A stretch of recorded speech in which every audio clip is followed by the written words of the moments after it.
اچھا سنو، سبسکرائب کرتے وقت نا گھنٹی بجا دینا تاکہ جب میں آن لائن آؤں تو تمہارے فون کی بھی گھنٹی بجے۔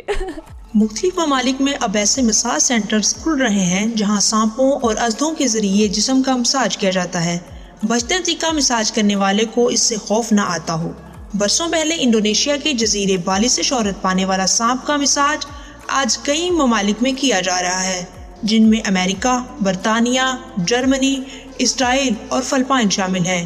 اسی طرح کے تمام مساج سینٹروں میں غیر زہریلے سانپ اور بے زر اژدھے رکھے جاتے ہیں، اور جس طرح کا مساج درکار ہوتا ہے اسی حساب سے سانپ یا اژدھے کی قسم اور جسامت کا انتخاب کیا جاتا ہے۔ مثلاً اگر کمر، بازو، پنڈلیوں، پیروں، گردن اور کندھوں کا ہلکا پھلکا مساج کرنا ہو تو چھوٹے سانپ استعمال کیے جاتے ہیں، جنہیں جسم کے متعلقہ حصے پر چھوڑ دیا جاتا ہے جہاں وہ مزے سے کلبلاتے رہتے ہیں، اور یوں مساج کروانے والے شخص کو بھی سکون ملتا ہے۔ اس کے برعکس اگر درد کم کرنے کے لیے زیادہ دباؤ کی ضرورت ہو تو پھر بڑی جسامت کے سانپ یا اژدھے استعمال کی جاتے ہیں۔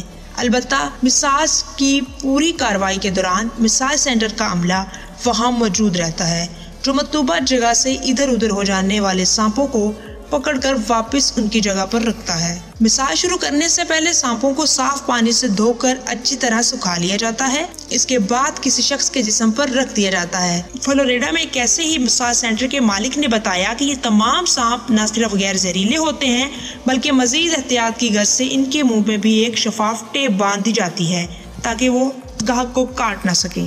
جب سوشل میڈیا پر اس مساج کے بارے میں خبریں پھیلی تو کچھ لوگوں نے اعتراض کیا کہ بے زر اور معصوم سانپوں کا منہ باندھ دینا اور غلط بے رحمانہ عمل ہے۔ کچھ لوگوں نے اسے حفاظتی نقطہ نگاہ سے اہم قرار دیا۔ ویسے تو سانپوں سے مساج کروانے والے ہر سینٹر کے نر الگ الگ ہیں، لیکن اوسطاً ایک بار مساج کی فیس $80، تقریباً 13,000 پاکستانی روپے جتنی وصول کی جاتی ہے۔ اگر آپ کو ہماری ویڈیو اچھی لگی ہو تو ہمارے چینل کو لائک، سبسکرائب، شیئر اور کمنٹس ضرور کریں۔